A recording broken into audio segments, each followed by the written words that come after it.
Muito boa tarde aos nossos participantes. Estamos de volta com o último dia do Painel Telebrasil 2020, o principal encontro de lideranças do setor de telecomunicações da América Latina.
Nós tivemos aqui um pequeno desencontro de comunicação com o senhor Khalil Rouhana, mas que agora foi completamente corrigido.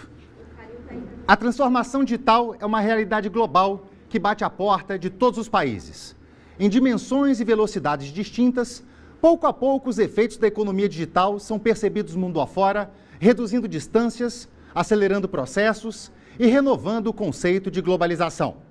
Nesse contexto, para falar sobre a visão da Comissão Europeia para a sociedade digital, o Painel Telebrasil tem a satisfação de receber o senhor Khalil Rouhana, vice-diretor-geral para redes, conteúdos e tecnologias de comunicação da Comissão Europeia. Mr. Rouhana, welcome to Painel Telebrasil 2020. It's a great pleasure to have you join us this afternoon. We are good to hear you, please. Thank you very much. Good afternoon. I hope that you hear me well. You can see me well as well. It's a real pleasure to be with you, and I hope that we will have a full transmission. So just let me start by expressing our solidarity towards Brazil, facing, like Europe today and the rest of the world, this unprecedented challenge of the COVID crisis, where it's a challenge that will require strong cooperation between all regions around the world in order to overcome these difficulties. As we know, the virus does not stop at the borders. Let me start also by addressing my compliments to Minister Marcos Pontes, Secretary Vitor Meneses, Secretary Paulo Alvim, the Anatel President Leonardo Euler Moraes, that I had the opportunity to meet, e o presidente Leonardo, que eu tive a oportunidade de conhecer, com a DigiConnect e com a Comissão no geral, nós desenvolvemos uma relação muito engajante e boa para os dois lados. Já que o estabelecimento dessa parceria com o Brasil em 2007, nossa corporação com o Brasil nas políticas digitais são o ponto alto da nossa relação com o Brasil. Nós investimos juntos mais de 50 milhões de euros, então mais ou menos 300 milhões de reais brasileiros. Várias colaborações e projetos com o Brasil e a Europa, preparando para essa transformação digital, que é de grande importância para as nossas populações, como a internet das coisas, a computação, a digitalização da saúde, a indústria, smart cities e outros desenvolvimentos. Nas próximas semanas, a gente espera ter uma operação que conecte a América Latina e a Europa e que nos conecte pelo Brasil. Esse é um investimento privado, mais de 1 bilhão de reais brasileiros, mais ou menos 150 milhões de euros, que está sendo assistenciado pela Europa e pelo Brasil, pela nossa corporação e pela economia de dados. O tópico de 5G é, sem dúvida, uma parte importante do tópico hoje na agenda mundial. E na Europa, nós estamos contribuindo com o desenvolvimento dessa tecnologia e da tecnologia mobile 5G hoje. Nós estamos ativamente fazendo conversões internacionais e fundações de tecnologia 5G com todos os nossos parceiros internacionais. Isso inclui o Brasil, Coreia, Japão, Estados Unidos. E nós estamos fazendo um trabalho muito importante como o IoT. E temos um foco, como eu falei, em tecnologia, mas além disso, sobre testar, experimentar, mostrando o valor agregado do 5G e mostrando que todos nós podemos nos beneficiar com o seu desenvolvimento. E isso mostra uma coisa importante.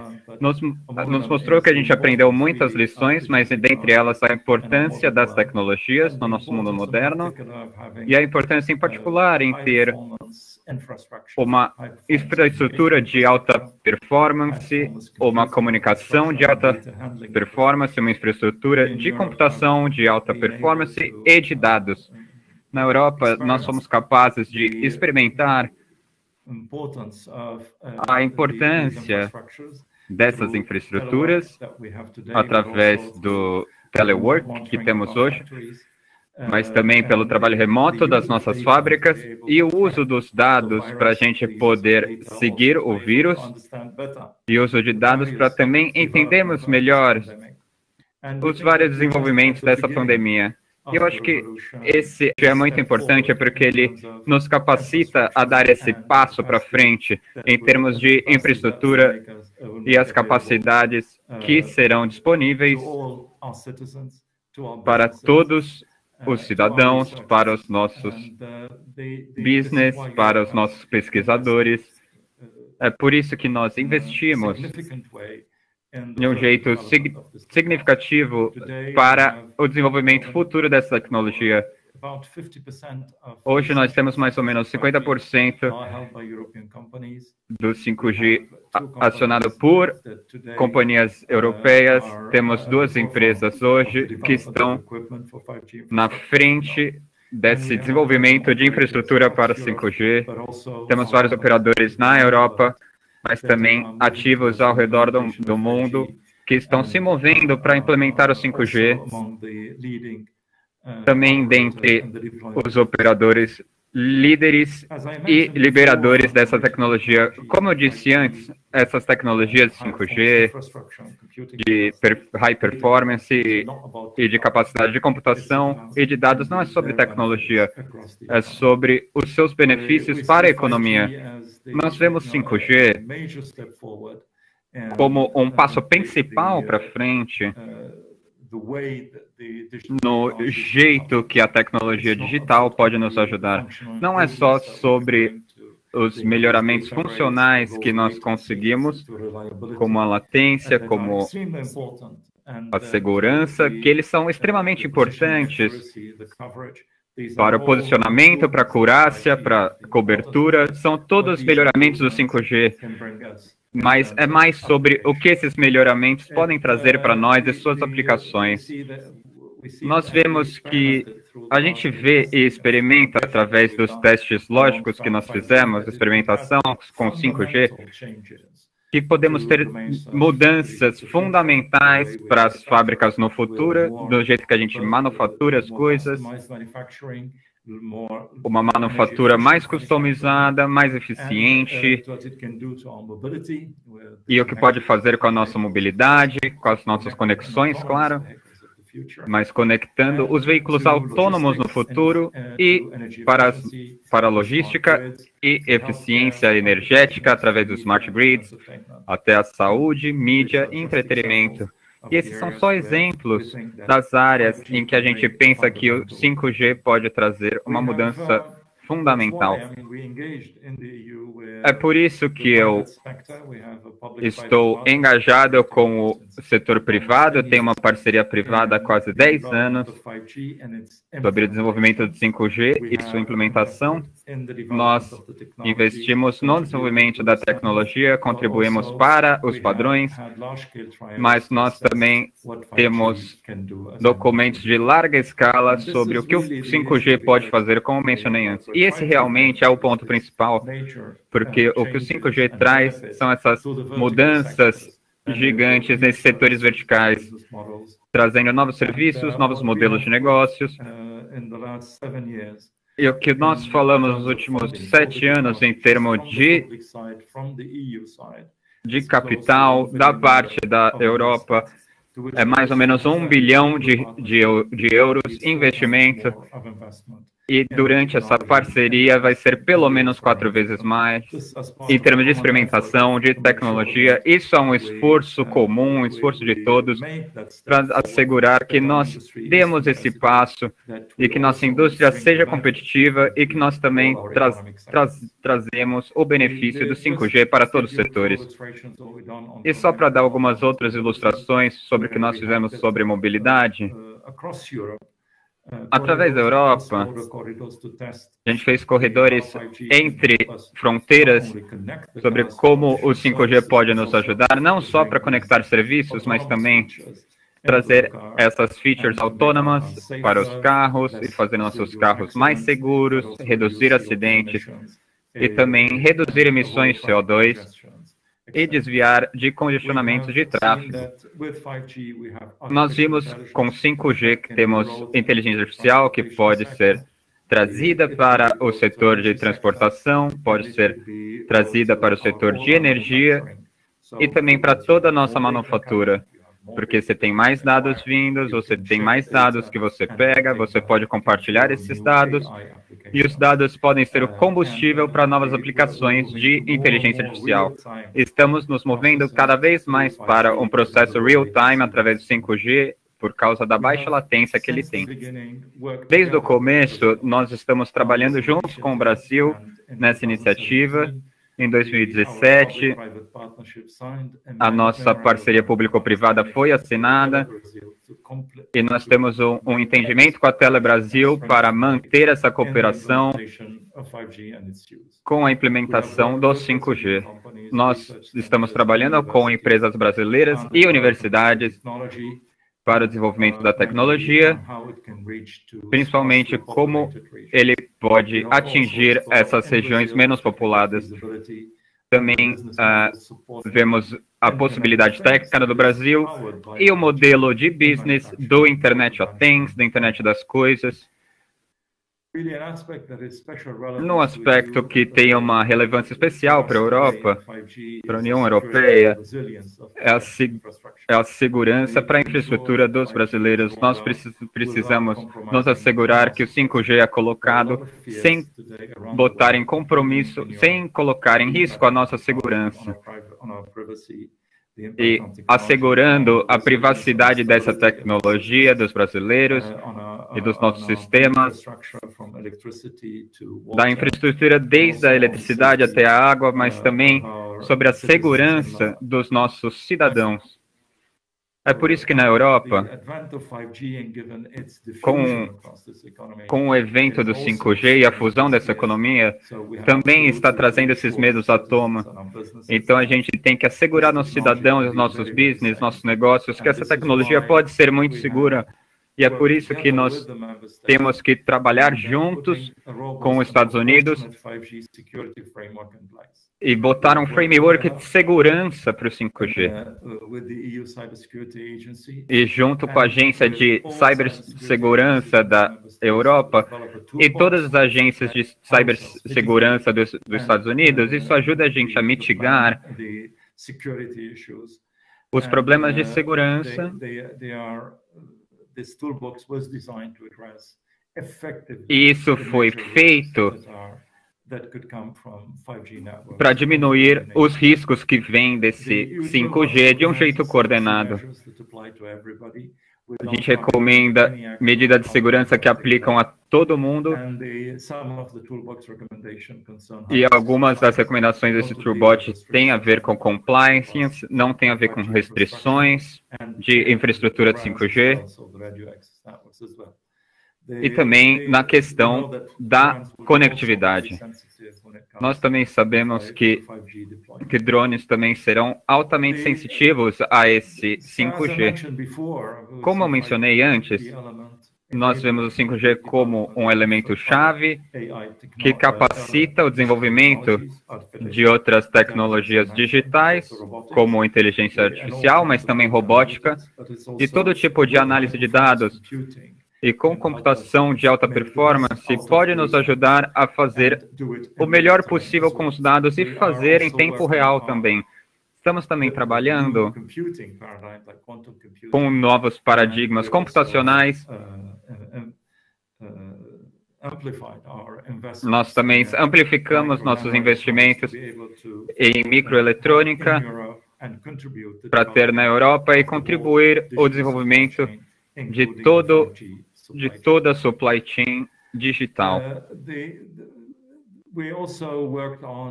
Nós também trabalhamos em espalhar a tecnologia pela economia e trazer a qualquer negócio, onde quer que ele esteja na Europa, acesso para as últimas tecnologias. E uma parte importante do que nós fazemos na Europa, é claro, é o nosso framework regulatório.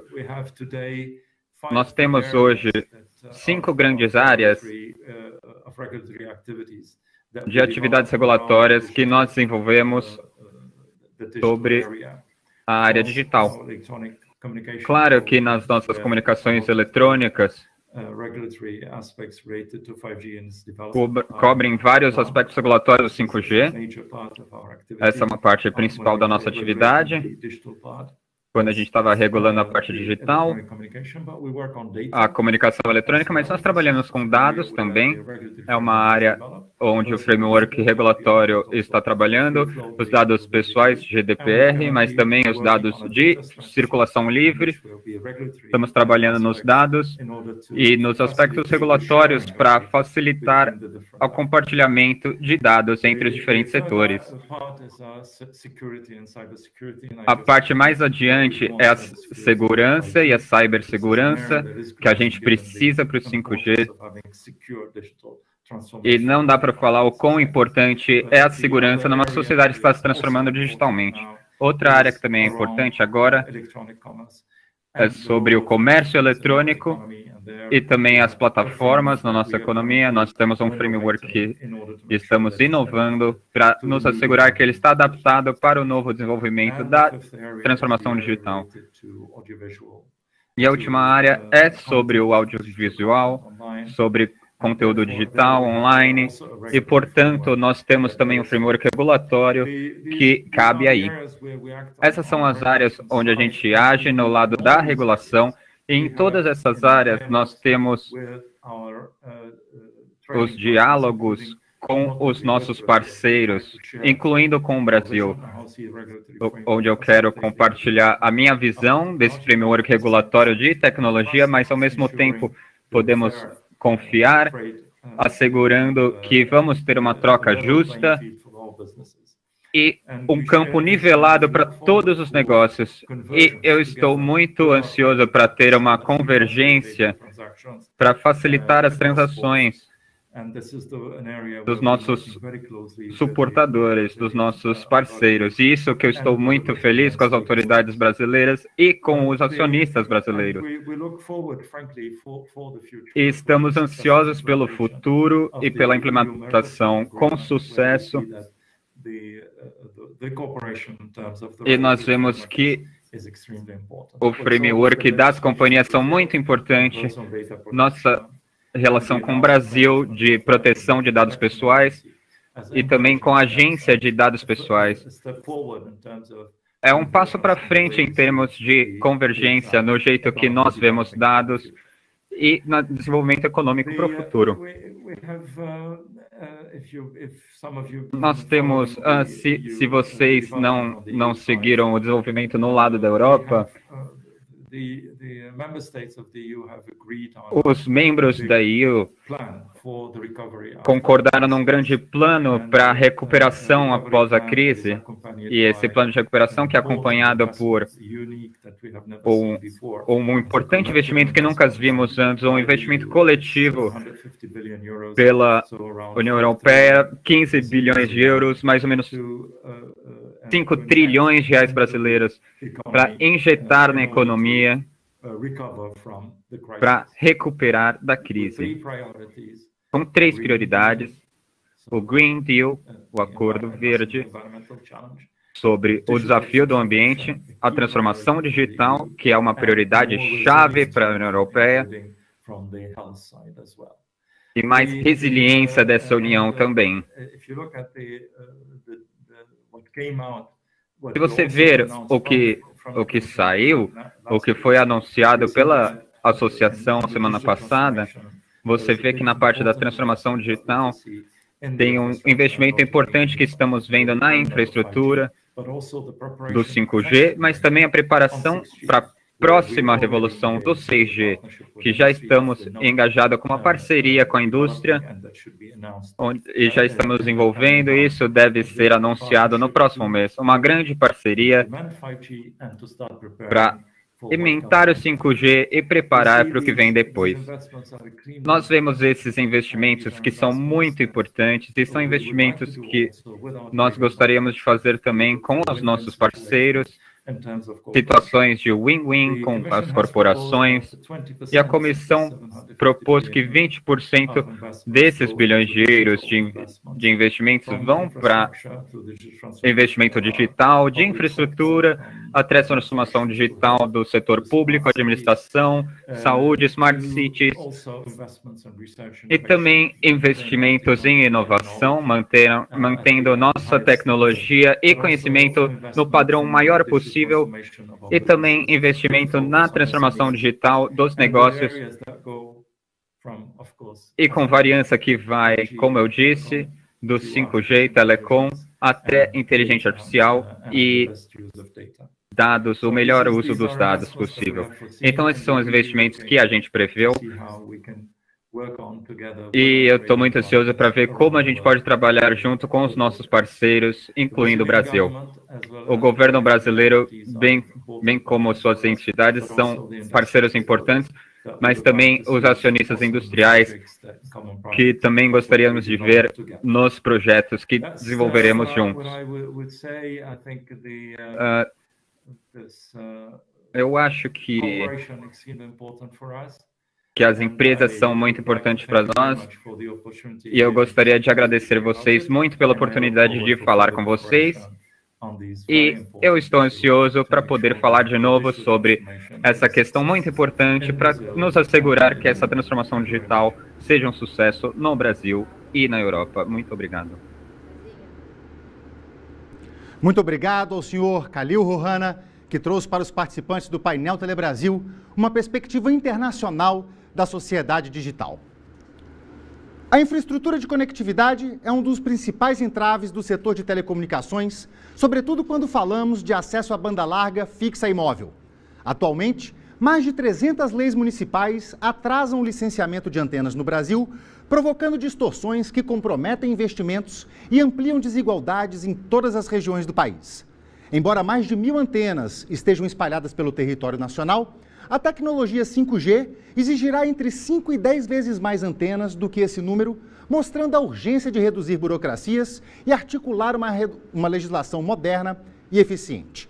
E para navegar por este assunto, eu chamo o jornalista Júlio Isiak, da Folha de São Paulo, que fará a moderação da última sessão especial do painel Telebrasil com o tema Infraestrutura Urbana e Antenas. É com você, Júlio.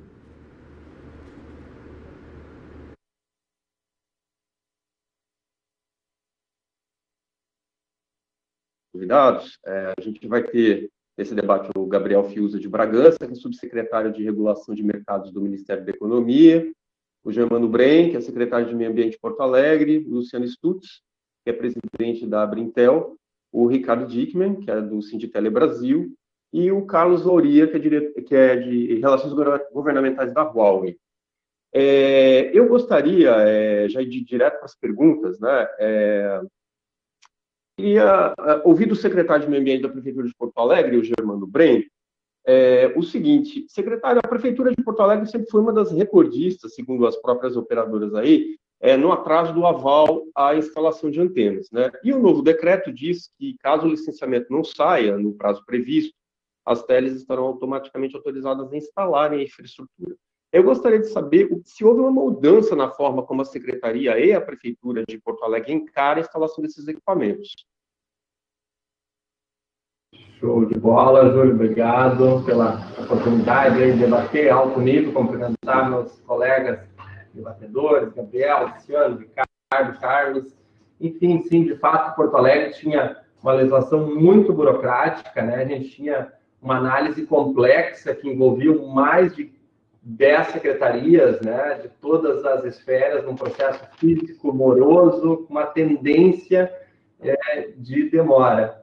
Então, isso mais ou menos, o prazo médio que a gente tinha aqui de análise chegava até 2 anos, em alguns casos. Ficava tramitando, ia uma secretaria, até a vigilância sanitária se manifestava, a Secretaria da Saúde, Secretaria de Educação, diversos órgãos, uma tendência de não sair. E a gente quis, então, a partir disso, prospectando uma cidade, né, mais do futuro, aí, que a gente vislumbra, com as grandes possibilidades que a gente tem, a gente reformulou a nossa legislação, criamos um modelo de autolicenciamento, dispensamos licenciamento para pequenas estruturas, né, criamos um modelo de autolicenciamento para novas, né, e nos detivemos especificamente naquilo que é a competência do município, né, legislar as questões urbanísticas, as questões de construção civil. Então, a gente fortaleceu o trabalho do responsável técnico, né? Empoderamos o responsável técnico, que tem competência, tem capacidade para avaliar se a instalação daquela antena está atendendo às normas urbanísticas que a gente estabeleceu na nossa legislação, e se estiver atendendo essas normativas, ele se responsabiliza, né? Junto com a autorização da Anatel, que já é expedida, né? Pela Anatel, antes de as empresas virem solicitar o licenciamento do município, elas trazem uma autorização da Anatel. Então, juntado esses documentos com a declaração de responsabilidade técnica, com a taxa paga, né, correspondente, o município expede no mesmo dia. Só há uma conferência de documentação, né? Alguém olha, bom, juntou essa taxa, né, tem a declaração, tem a autorização da Anatel, é expedida esse licenciamento. Então, a gente mudou essa realidade aí de 2 anos para 1 dia, num processo totalmente digital, né, de qualquer local aí do Brasil, de casa. Se a gente estiver, pode acessar nosso portal do licenciamento aí, e a gente conseguiu viabilizar essa melhoria. Estou muito feliz, sentindo bons resultados aí. Vocês já conseguiram reduzir o estoque de pedidos com esse novo sistema?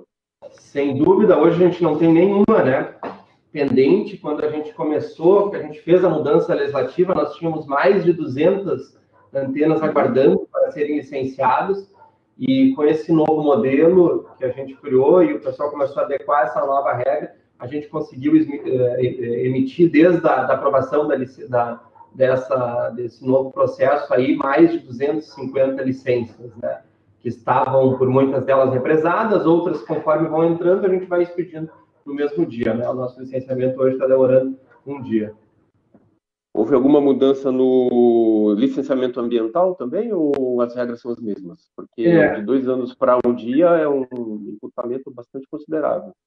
Sem dúvida, eu acho que uma das grandes brigas, os equívocos dos municípios, né, que eles acabam que avançando além da competência que está prevista na legislação. Eu acho que isso é um grande foco de dificuldade da relação, né, das empresas, dos investidores com os municípios, porque tem um pouco de, talvez, de sobreposição, confusão com relação, pelo menos aos municípios, dessas competências. O município acaba que avançando um pouco nas competências sempre, em função de ter lá a previsão constitucional para poder tratar do interesse local, né? E aí isso pode ser muito amplo, eles acabam avançando e vão em outras normas. O município acaba, por muitas vezes, a gente tem vários exemplos no país aí, o município está entrando na esfera da radiofrequência, que não era da sua competência. A competência de regular telecomunicações é privativa da União. O município tem que regular as normas urbanísticas de construção civil. Então, essa é uma briga que a gente fez aqui internamente. Houve amplo debate, né?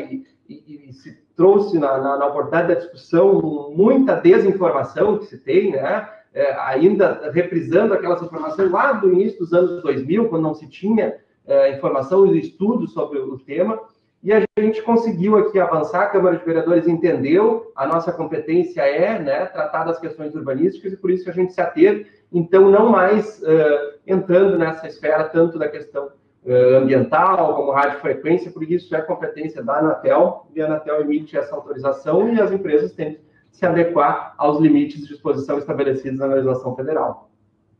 Ainda sobre a questão do decreto das antenas, o senhor acredita que pode haver ainda algum tipo de questionamento de prefeituras ou associações de prefeituras questionando a constitucionalidade do decreto?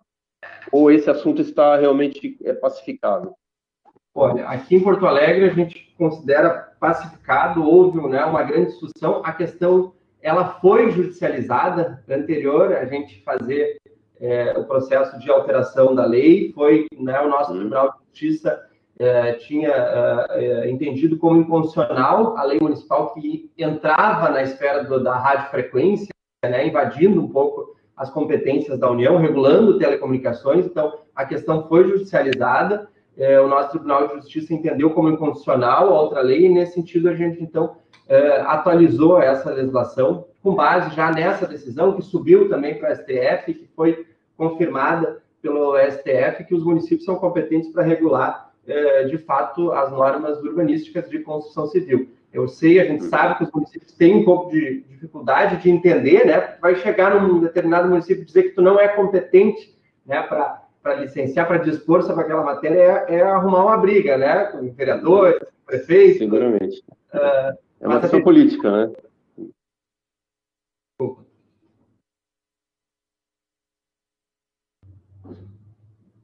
Opa, falhou o áudio aqui um pouquinho. Voltou.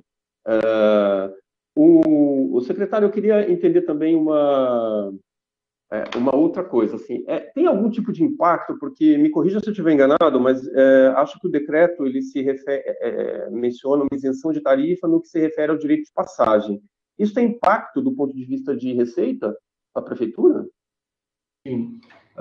Eu havia comentado, assim, agora também em Porto Alegre a gente conseguiu avançar de forma muito significativa aí na possibilidade de instalação das antenas nos espaços públicos, né?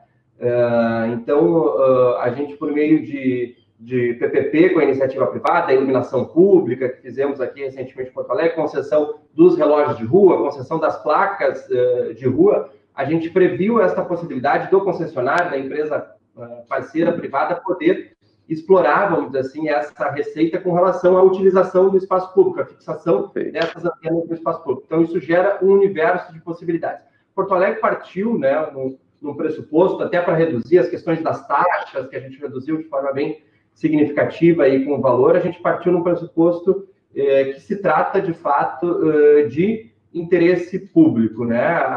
O futuro da cidade está muito vinculado com a internet, com a conectividade. A gente entende que talvez uma redução de receita, de taxa, entendeu? Ela pode ser muito compensada do ponto de vista de desenvolvimento de cidade, né? De crescimento de uma cidade conectada, de uma cidade de futuro, porque as oportunidades que se geram com essa conectividade são gigantescas. Secretário, eu vou interromper o senhor um minuto, a gente vai voltar a falar sobre esse tema. Eu queria passar agora para o subsecretário de Regulação de Mercados, o Gabriel Fiuza. Secretário, tudo bem? Prazer falar com o senhor, bem-vindo. Prazer. Secretário, a nossa economia está paralisada e diversos estudos já mostraram que como a expansão da internet contribui com o crescimento da própria economia. Eu gostaria de saber que projetos a sua secretaria está conduzindo no que se refere à expansão das redes no país. Vai existir, por exemplo, algum tipo de isenção ou redução de imposto na importação de equipamentos, especialmente para a instalação do 5G, que a CIV deverá aí colaborar com o aumento, a automação da indústria, o aumento da produtividade? Vai ter descontos, isenção em taxa setorial, enfim, quais estímulos que o governo pretende dar para o setor, se existe algum? Certo. Bom, assim, dentro da nossa secretaria, antes de mais nada, né, gostaria de agradecer o convite para participar do evento e saudar os demais participantes, palestrantes, o Laura, o Germano, né, o Stutz e o Dickmann. Bom, a gente na SDI, Secretaria de Desenvolvimento da Infraestrutura, a gente tem várias iniciativas desde o início do governo passado no intuito de desenvolver o setor e ampliar. A gente tem assim, perfeitamente essa convicção da importância do setor de telecomunicações para o desenvolvimento do país, para o crescimento, através de aumento de produtividade. E a gente, desde o início, a gente começou a nossa atuação apoiando a aprovação do novo marco de telecomunicações. Participamos dessa discussão intensamente dentro do governo, procurando garantir que não houvessem vetos que pudessem prejudicar todo o espírito do marco.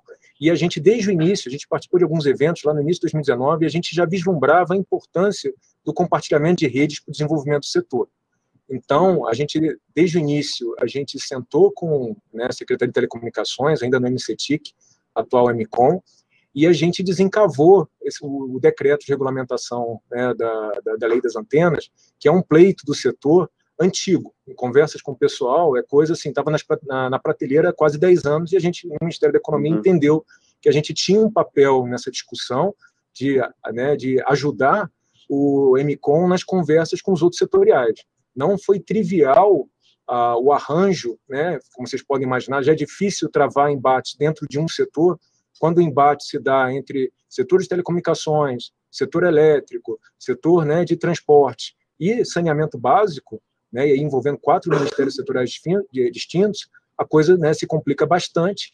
A gente tomou essa iniciativa, botamos todo mundo na mesa, sempre sob a liderança do Ministério Setorial, da MCOM, mas procurando também envolver a Casa Civil, que teve uma participação muito importante no processo, e conseguimos, vinha sempre prometendo, e até a gente ficava ansioso com esse decreto, porque a gente estava sempre a um dia da aprovação desse decreto, aí chegava a pandemia, aí chegava a cisão do Ministério, várias coisas assim, mas todos dentro do governo tinham absoluta ciência da importância da aprovação desse decreto, que não esgota o tema, mas ele traz inovações importantes.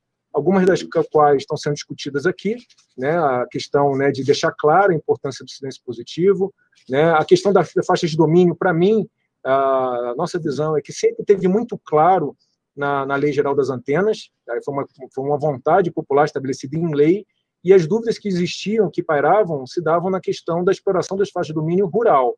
Mas, de qualquer forma, era um problema, e a gente procurou enfrentá-lo, e a gente teve sucesso na aprovação desse decreto. Outro aspecto importante desse decreto, na linha do que o Júlio perguntou, é a questão da dispensa, mesmo uma definição clara de equipamentos de pequeno porte, eu acho que isso é fundamental, e a dispensa de licenciamento que o decreto traz. Eu acho que isso facilita bastante para os municípios a implantação, a desburocratização do processo de licenciamento.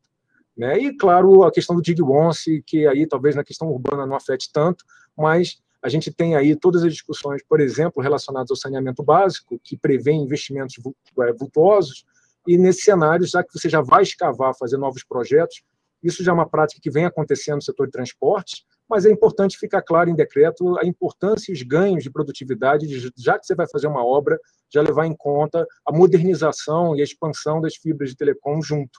Até porque, em discussões que a gente tem, por exemplo, com o setor elétrico, um tema quente do setor elétrico é também a modernização das redes inteligentes, a modernização da rede de energia elétrica. Por que não você já não incorporar de partida uma integração com o setor de telecom? Dito isso, respondendo à última parte da pergunta do Júlio, a gente também tem participado ativamente, bateu na trave no ano passado, a gente, junto com o MCOM, a gente ia racionalizar os encargos sobre IoT e VSAT. Na realidade, a gente ia zerar os encargos sobre IoT e reduzir consideravelmente os encargos sobre VSAT, por questões, vamos dizer assim, fiscais, fazendárias, técnicas, na realidade. O problema foi muito mais técnico, a gente ficou trabalhando até o último dia do último ano para conseguir viabilizar essa MP, bateu na trave, mas esse ano a gente fez o nosso dever de casa, em discussões internas dentro do Ministério da Economia, a gente conseguiu colocar já no PELOA de 2021, em um ambiente fiscal, como vocês sabem, tão desafiador, não é trivial você colocar renúncia de receita. E a gente conseguiu emplacar renúncias de receita, então já tem o meio de campo completamente livre, para seja via ação do Congresso, através de projeto de lei, ou, dependendo de como for, alguma ação do Executivo Federal, já tem um caminho livre do ponto de vista técnico para você aprovar essa iniciativa. O que poderia acontecer antes era o Congresso aprovar, bater no Ministério da Economia por questões da Lei de Responsabilidade Fiscal, LDO, você travar o processo.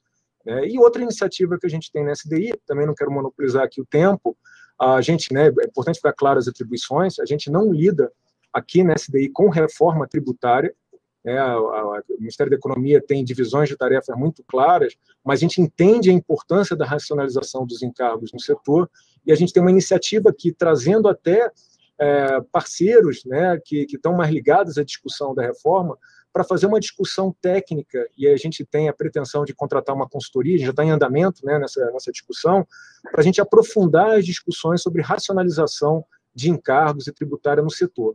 A ideia seria colher subsídios. Sei que o Sinditele Brasil já tem iniciativas nessa direção, o objetivo é aprofundar ainda mais esse entendimento e colher subsídios para levar essa discussão adiante dentro do próprio Ministério da Economia e dentro do governo. Então, respondendo a sua pergunta, Júlio, a gente está muito envolvido com o setor de telecomunicações, a gente tem perfeita compreensão e, mesmo diante de todos os desafios, a gente vem trabalhando incessantemente aí para tentar destravar algumas pautas. Por curiosidade, qual é o valor que está previsto na PLOA de 21? De renúncia, senhor Cileiro? Eu corro o risco de ser impreciso, eu tenho na cabeça algo como 150 milhões de reais. Tem que checar, tá? Mas é mais ou menos nessa ordem. Em relação à instalação das redes de 5G, não se discute de exoneração, algum tipo de suspensão ou redução de alíquotas de importação.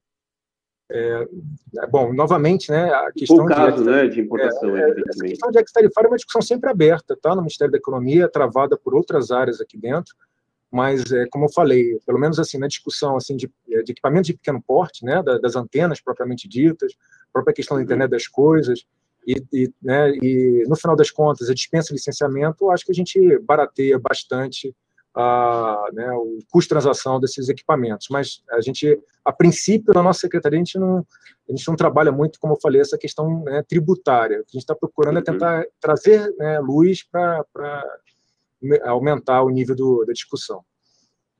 Entendi. Secretário, eu vou passar agora para o Luciano Stutz, se o senhor me permitir, que preside a Brintel. Luciano, bem-vindo, prazer falar contigo.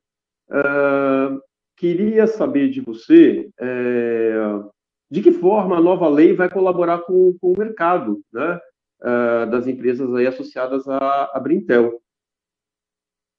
Júlio, primeiro saudar todo mundo que está participando desse debate, é um prazer estar aqui com vocês, obrigado pelo convite.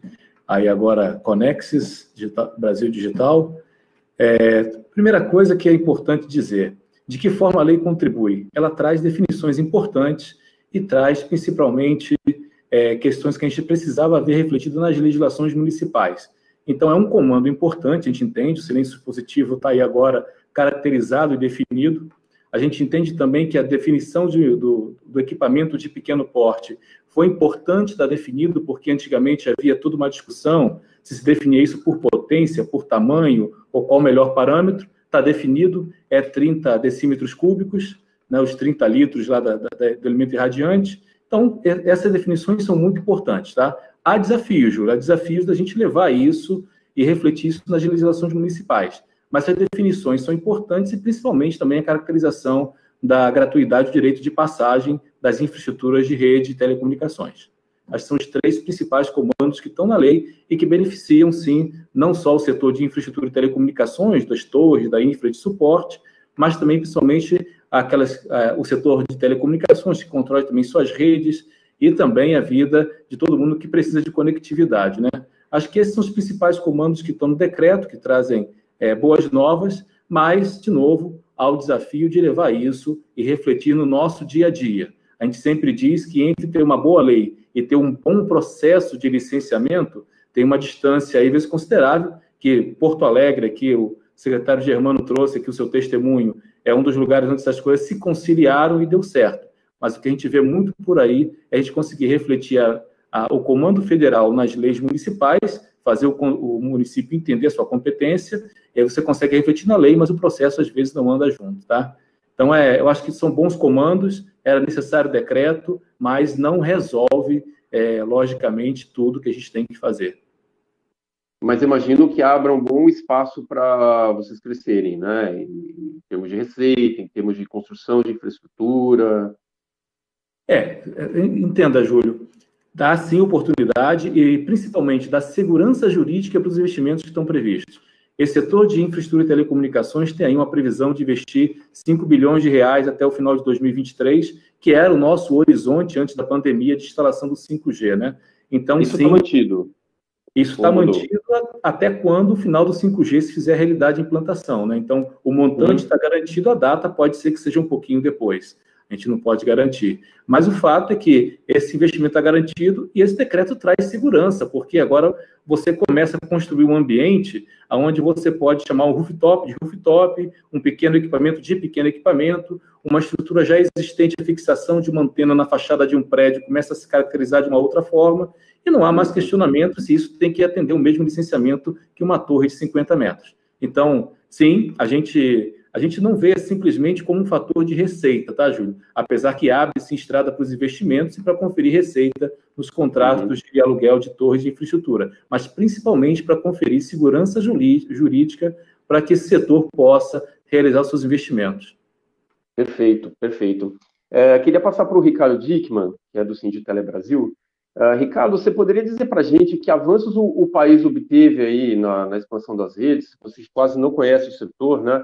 E quais os desafios que terão de ser enfrentados daqui para frente? Obrigado, Júlio. Cumprimento os demais colegas. O decreto recente agora, ele endereçou algumas questões que estavam pendentes ainda da lei das antenas, né? Que foi a regulamentação de pequeno porte. Ele reforçou a questão do direito de passagem, que é extremamente importante. Quando você fala em investimento em telecomunicações, é um investimento de longo prazo, você precisa de segurança jurídica para fazer isso. Então, o decreto reforçou o que já estava previsto no artigo 12 da Lei Geral de Antenas, né? E reintroduziu o silêncio positivo, que é um item extremamente importante, que, infelizmente, na ocasião da promulgação da Lei das Antenas, ele teve uma redação equivocada e terminou sendo excluído, né? O silêncio positivo, então, permite que a gente tenha mais agilidade, né? Porque hoje uma das maiores dificuldades que nós temos nos municípios é que você coloca lá um pedido e temos casos que 2 ou 3 anos, mas nunca menos do que 1 ano. Então, o silêncio positivo evita vamos chamar, essa inércia do município em responder. Isso vai dar uma agilidade maior nos pedidos, tá certo?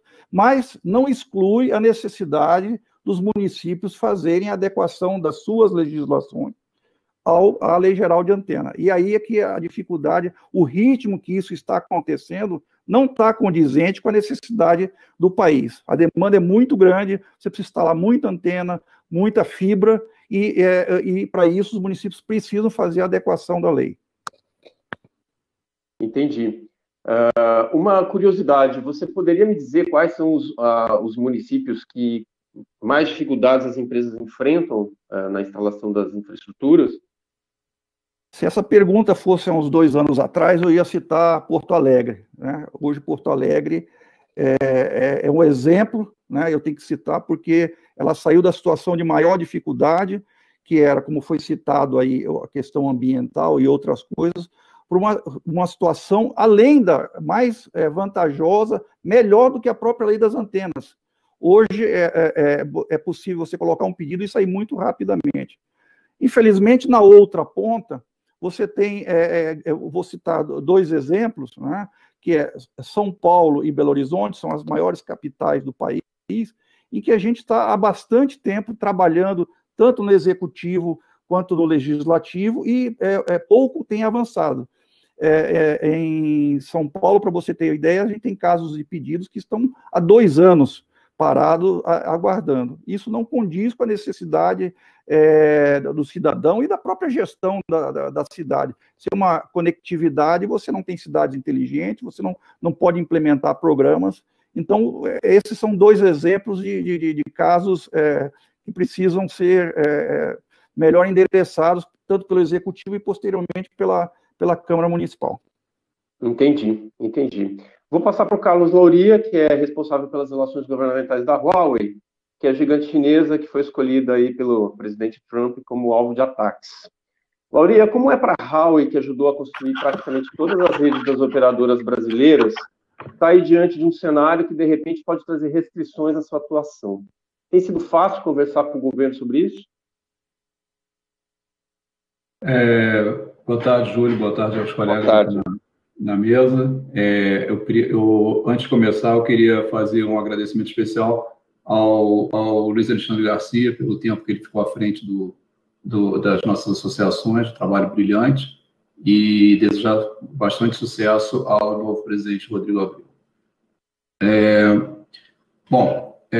Essa questão de dificuldades ou não que a Huawei possa vir a enfrentar é uma discussão à parte, né? Isso aí existem pessoas até dentro da própria Huawei com mais capacidade, mais competência do que eu para falar sobre esse assunto, mas a gente vem tratando do assunto com bastante propriedade e temos tido bastante diálogo com o governo no sentido de evitar decisões que possam trazer prejuízo não só à Huawei, mas também ao país, né? Se você não se importa, eu gostaria de focar mais na questão relativa à infraestrutura, porque a gente tem um movimento do governo brasileiro, aí do governo brasileiro posso falar bastante, né? Porque esse decreto novo que foi publicado, regulamentando a lei das antenas, ele foi um decreto bastante esperado, né? Como o Gabriel já falou, a gente trabalhou bastante junto ao governo quanto a isso e um resultado bastante positivo, né? O produto do governo com relação ao decreto foi bastante adequado ao que o setor esperava. A gente vinha enfrentando, os nossos clientes, as operadoras, né, e por tabela nós também, enfrentamos bastante dificuldade durante bastante tempo, e ainda enfrentamos, né, mas devido principalmente às cidades visionárias que se adiantaram ao decreto e publicaram legislações e procedimentos de licenciamento mais adequados, nós conseguimos fazer com que eles conseguiram, né, fazer com que o setor andasse um pouco, né? Então, a gente tem, por exemplo, todo mundo aqui vai citar o exemplo de Porto Alegre, porque é o mais recente, está com a legislação mais moderna, e foi um trabalho brilhante também. Outras cidades também fizeram isso, e isso diminui um pouco um dilema que as operadoras tinham, né? Elas tinham que escolher entre ser multadas pela Anatel ou pela Prefeitura, né? Porque se ela não instalasse a antena, ela não atendia os requisitos de qualidade, né, da Anatel, não cumprindo esses requisitos de cobertura e qualidade, ela não consegue fazer um trabalho bom para a população, para os seus clientes. E, por outro lado, se ela fizer a antena sem o licenciamento, ela é multada pela Prefeitura. Então, a gente conseguiu, que eu digo o setor, né, por esse trabalho conjunto, e houve um trabalho muito forte, as operadoras, a Anatel, o Minicom, desde o primeiro Minicom até o atual Minicom, passando pelo CETI, diversos gestores que passaram, trabalharam muito nisso, e agora, no final, com esse sprint aí que houve, Ministério da Economia, Minicom, MCTI e outros ministérios que foram envolvidos, se eu não me engano, a Infraestrutura também, o Ministério da Infraestrutura também esteve envolvido, enfim, a Casa Civil, e se conseguiu esse decreto. Então, o que acontecia nessas cidades, né? Você tinha, ou você não tinha uma legislação, e aí a coisa não andava porque não tinha legislação, ou você tinha uma legislação que muitas vezes chocava com a legislação federal, como a exigência de impacto ambiental para uma coisa que não era necessária, que era proibido, inclusive, pela lei federal. Tinha algumas exigências locais que dificultavam a aquisição de um site para instalar uma antena, tinha que ter a escritura, aí, onde não tem escritura é na área pobre. Então, na área pobre, que é onde mais precisa de cobertura, não tinha por conta disso. Tem as questões paisagísticas, né, e históricas, e eu que sou do Rio, que é uma cidade que é turística e histórica, e moro em Brasília, que é uma cidade que tem um paisagismo renomado no mundo todo, e cuja principal parte da cidade é tombada pelo patrimônio histórico, nós sabemos as dificuldades que envolvem isso. Os fabricantes, por sua parte, fizeram o seu dever de casa. Nós produzimos equipamentos cada vez menores e fomos beneficiados agora pelo decreto com a definição do equipamento equipamentos de pequeno porte, que isso vai facilitar. Nossos equipamentos são de pequeno porte. Você tem a questão paisagística, onde o impacto é muito menor. Tem uma questão ecológica muito importante, porque desde o 4,5G até mas principalmente no 5G, os equipamentos vão consumir muito menos energia do que consomem atualmente. Se você pegar uma estação rádio base um pouco mais de terceira geração, por exemplo, ela tem um container e do lado ela tem um ar-condicionado quase do tamanho do container. No caso desses sistemas, você nem tem ar-condicionado. A própria ventilação é feita por coolers, né, que fazem com que isso não precise o consumo de energia do ar-condicionado, o volume e o ruído, porque quem mora perto de uma estação rádio base sabe que o ar-condicionado faz barulho, porque assim, todo mundo quer falar no smartphone, quer ter acesso aos melhores aplicativos, mas ninguém quer ter uma antena perto. É que no aeroporto, né? Você quer chegar rápido no aeroporto, mas você não quer ter um aeroporto perto da sua casa porque o avião passa em cima. Só que o avião faz barulho. E o cara não querer ter a estação rádio base perto da sua casa, não faz sentido, porque ela não causa o prejuízo que muitas pessoas pensam que causa. E pior, o prejuízo que algumas pessoas dizem que causam, apenas para aparecer na mídia, e inclusive pessoas renomadas, que falam coisas besteiras assim, absurdas, e que não tem nenhum respaldo científico. Então, você, passando por todas essas dificuldades, né, existem alguns pontos fáceis de você resolver essas coisas, né? Primeiro é esclarecer as autoridades locais. A gente presume que o gestor público tem consciência de que quer fazer uma boa gestão. Quanto melhor o serviço público, o serviço móvel prestado na sua cidade, ele vai melhorar esses indicadores sociais e econômicos, vai melhorar a qualidade de vida do cidadão, e na próxima eleição ele vai ganhar voto do cidadão. Você tem que fazer um trabalho conjunto, como eu já falei, o Ministério, a Anatel, as operadoras, os fabricantes, todos juntos, vamos lá. A gente tem tido um apoio grande da Frente Nacional dos Prefeitos também. Enfim, é um trabalho conjunto. O ranking das cidades conectadas, cidades inteligentes, é muito importante, porque nenhum prefeito quer ver sua cidade lá no fim do ranking, como estava Porto Alegre até pouco tempo, e hoje já certamente vai ter posições cada vez melhores. E os casos de sucesso como hoje, eu acho super importante a participação de Porto Alegre hoje aqui, como a gente já teve outras vezes, Uberlândia, São José dos Campos e outras cidades que se destacaram, o próprio Rio de Janeiro, há um tempo atrás, na preparação para a Olimpíada também, subiu muito no ranking, e está lá entre as 10 primeiras, porque você mostra que não é fazer isso funcionar numa cidade pequena é fácil, quero ver funcionar numa cidade grande. Isso não é desculpa, cidades grandes têm essa facilidade.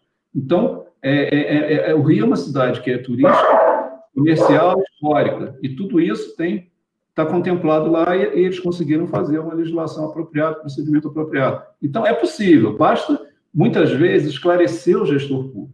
Esse gestor público, certamente ele vai querer colaborar, porque ele quer que o cidadão reconheça o seu governo, né, como uma coisa boa. E ele vai usufruir disso na próxima eleição, certamente. E vai deixar um legado para aquela cidade de que melhorou os indicadores econômicos e sociais. Perfeito. Lauri, a gente vai para uma rodada 2 agora, e depois a gente volta a falar desse tema. Queria voltar para o secretário Fiuza. Secretário, embora esse seja um tema desconfortável, eu queria falar um pouco sobre a situação da Huawei, né? O Ministério tem dado contribuições à Presidência da República, ao grupo de trabalho que foi criado para tratar desse tema, né? E esse tema é importante para a infraestrutura, porque a Huawei é o maior fornecedor de equipamentos do planeta, ou um dos, né? Tem os maiores contratos, enfim, está presente, é líder nessa tecnologia, tem os equipamentos que são potentes, são mais baratos, pelo menos, né? Então, essa discussão ela é importante do ponto de vista da expansão da infraestrutura, né? Embora eu saiba que o ministro Guedes, inclusive, já disse isso, que não vai tomar nenhuma decisão, mas o Ministério orienta, né? Eu queria saber se é possível a gente saber qual é a orientação da economia nesse quesito. Afinal, uma restrição não seria uma ameaça aí, ou um golpe ao ideário liberal do ministro Guedes, que defende a livre iniciativa, a livre concorrência, ou existem, de fato, evidências de que os equipamentos da Huawei poderiam trazer algum tipo de ameaça à segurança cibernética?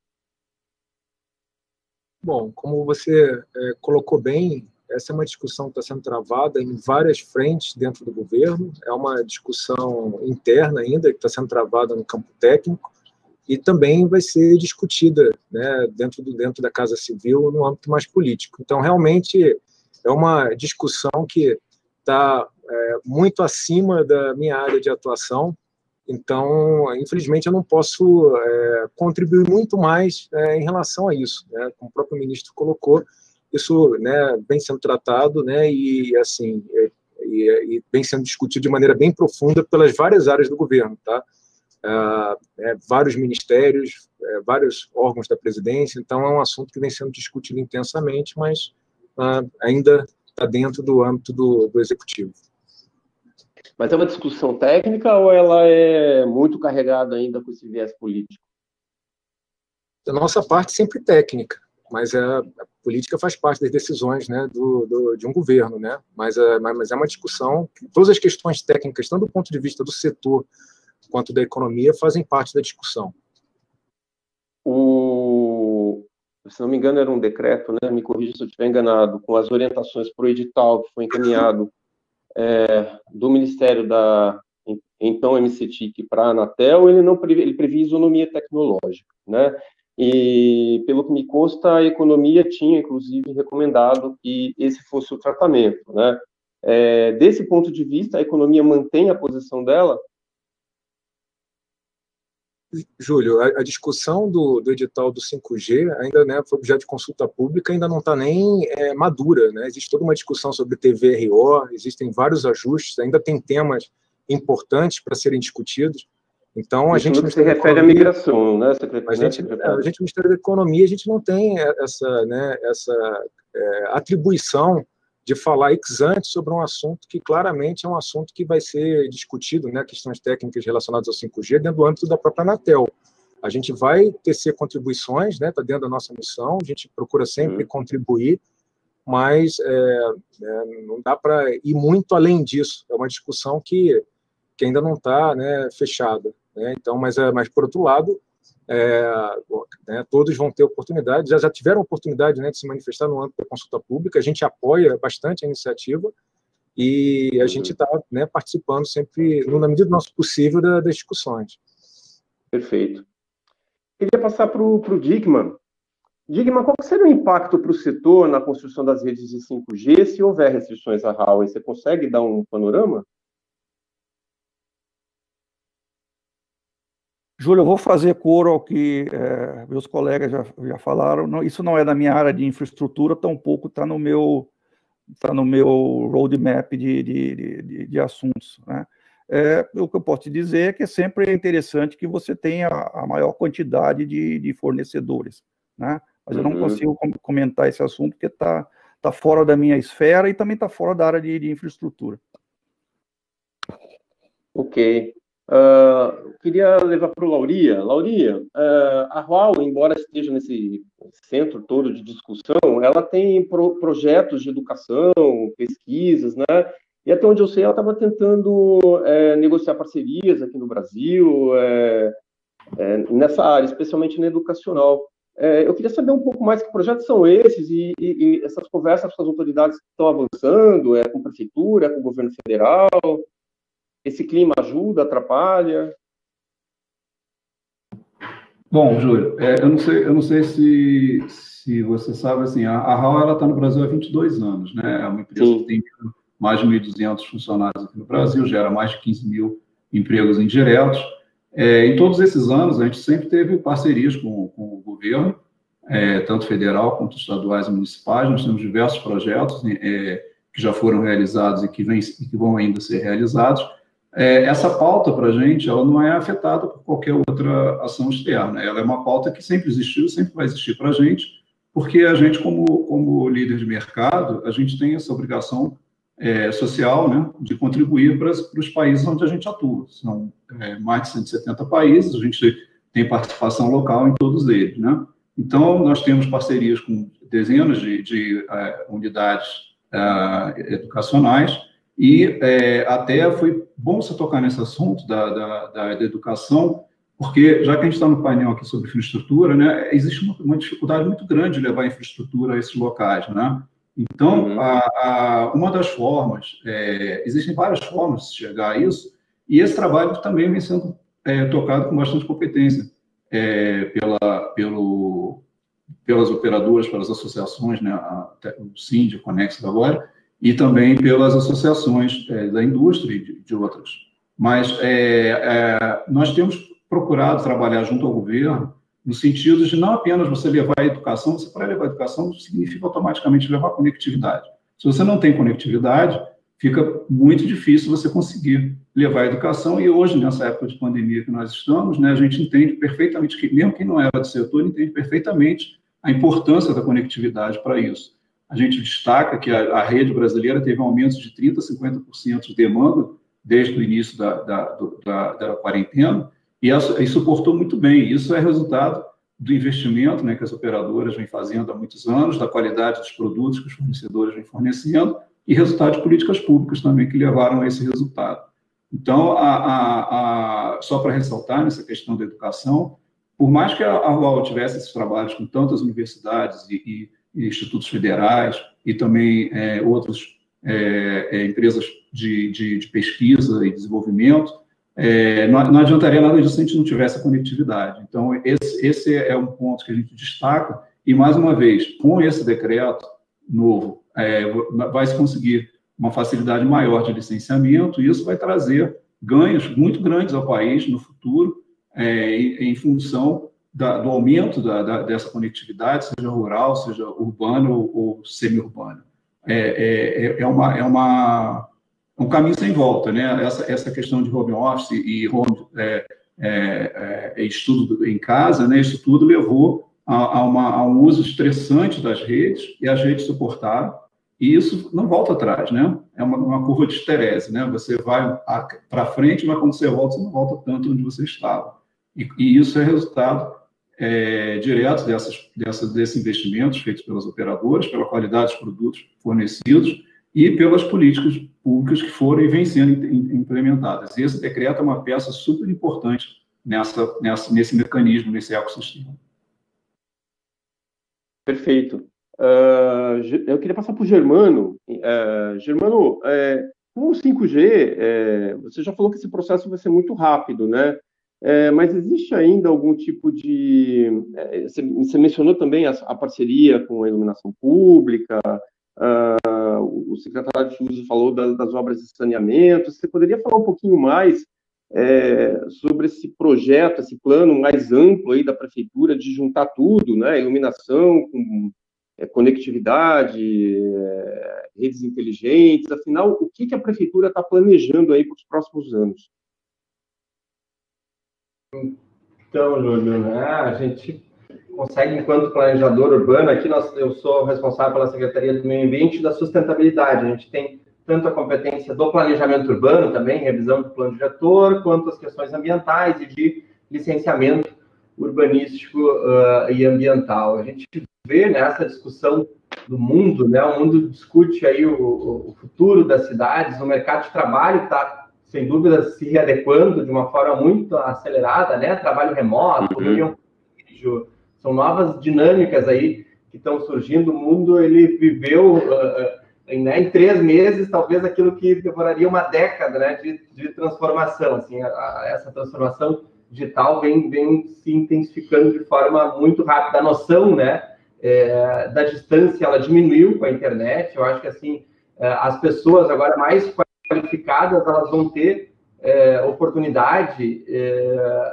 independente de onde elas estejam, né? Ela não precisa morar em Nova York, não precisa morar em São Paulo, numa grande cidade, para ela ter uma boa oportunidade numa grande empresa. E eu acho que o planejamento urbano, né, as cidades, o município tem que estar atento a essas mudanças, né? As pessoas, elas vão residir, eu digo, cada vez mais em cidades onde tem qualidade de vida, que tem bons espaços, né, públicos de lazer, um meio ambiente agradável, uma boa rede hospitalar, né, em função das pandemias aí que a gente consegue enxergar, mas elas principalmente, né, vão buscar também cidades onde tem uma boa qualidade de internet. Isso vai ser um grande diferencial para reter, né, atrair, reter os talentos. Acho que isso um grande diferencial. Eu acho que foi pensando nesse futuro que a gente vem estruturando as nossas políticas aqui em Porto Alegre, nessa linha da conectividade.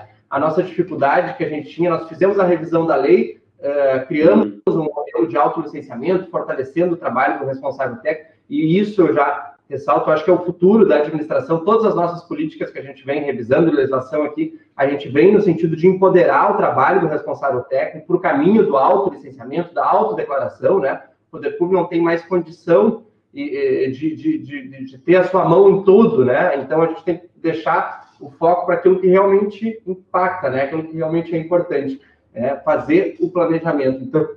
Então a gente, nas PPPs, aqui a gente fez uma PPP da iluminação pública com a troca dessas mais ou menos 100 mil lâmpadas, mais 100 mil lâmpadas, a gente previu essa possibilidade do concessionário explorar com a instalação de antenas, também as placas, eu comentei ali anteriormente, os toponímios, placas de rua, relógio de rua, tudo isso no espaço público, né? Porque a gente sabe que com o advento do 5G há necessidade de se instalar muitas antenas, né?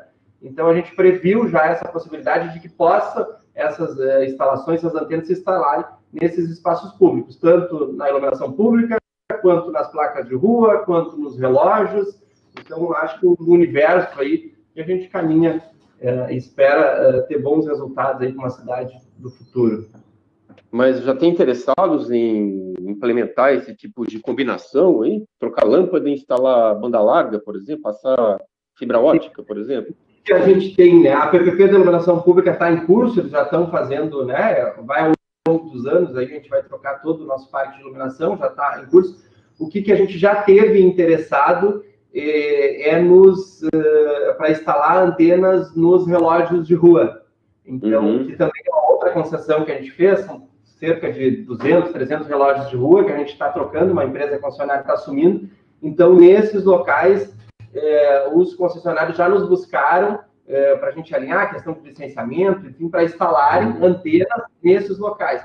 Então, quer dizer, a gente aqui prevê a possibilidade. A iniciativa privada, depois ela, né, se organiza e começa a achar novas formas, formatos, mas o importante é ter essa possibilidade, porque se tu não tem não tem uma concessão, não tem um parceiro privado, né, que pode explorar aquele espaço, tu tem que pedir caso a caso para o poder público, né? Aí tu tem que avaliar caso a caso, tem que ter uma permissão de uso, tem que ter um decreto de permissão de uso para tu instalar numa praça, no parque, né, na rua.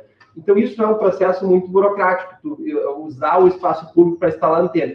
Então a gente prevendo isso nesses modelos de concessão de equipamentos públicos no mobiliário urbano, a gente enxerga que há grande possibilidade se formando nesse sentido e poder instalar aí essas antenas. Essas novas concessões, elas teriam algum tipo de incentivo, alguma compensação por estar combinando essas duas coisas? É uma receita alternativa, né? Tu prevê na concessão, tu organiza a concessão com a receita, né? Por exemplo, se os relógios de rua, em função da propaganda, tem uma receita direta, mas tu deixa como uma receita alternativa. Então, eles podem, a partir disso, criar aí ferramentas, formas de ter um ganho de exploração desse espaço. E como tem muita coisa, né? A gente tem muita opção aí, eu acho que, sem dúvida, vai baratear bastante também a utilização do espaço público para a instalação da antena. Desculpa, curiosidade. Nesse caso de receita alternativa, essa receita fica com o concessionário, ela não vem para dentro da contabilidade da concessão. Tem uma previsão, tem um percentual, entendeu? Que tem que passar para o poder público. Tem essa previsão de poder explorar a receita alternativa, e em explorando essa receita alternativa, tu tem um percentual pequeno ali, de 15%, se eu não me engano, para passar para o poder público. Mal comparando, seria como o aluguel de espaço ali no saguão do aeroporto para lanchonete, ou coisa assim. Isso, né? Perfeito, perfeito.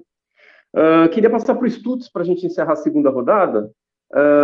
Stutz, eu queria saber o seguinte, com o 5G, né, todo mundo fala de 5G, que nova tecnologia, mais antena, mais infraestrutura, mas recentemente a ministra da Agricultura, em entrevista à Folha, pediu que as operadoras fizessem um esforço para levar qualquer tipo de G para o campo, que seria uma forma de ampliar ainda mais a produtividade e a conectividade do agronegócio, que é o motor da nossa economia.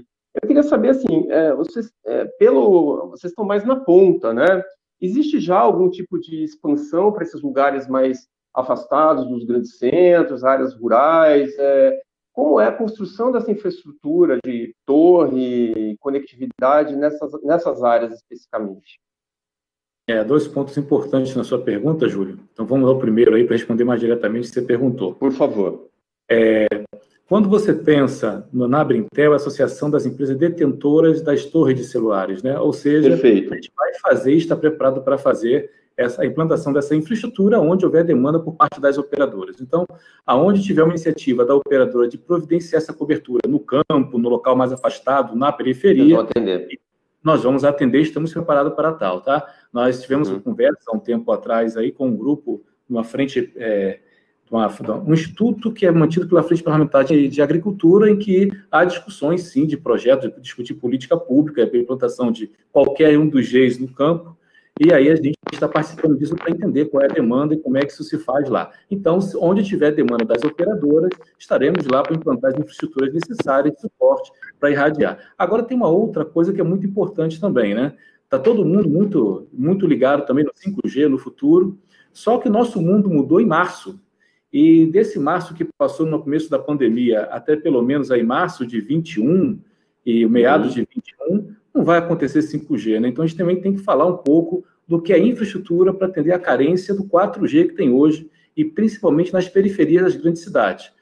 Com a pandemia, as nossas crianças e os trabalhadores aí de vários setores da economia foram parar em casa, ou trabalhando ou estudando, e demandam muito por conectividade.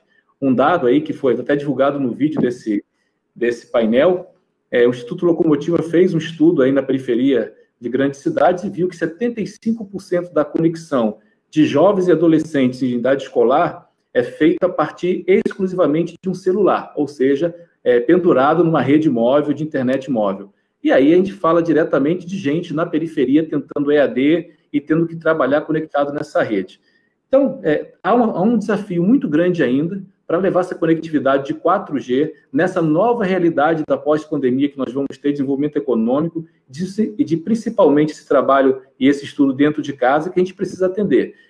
O Dickmann trouxe agora há pouco aqui um dado importante de uma cidade em que ele falou 2 ou 3 anos para emitir uma licença.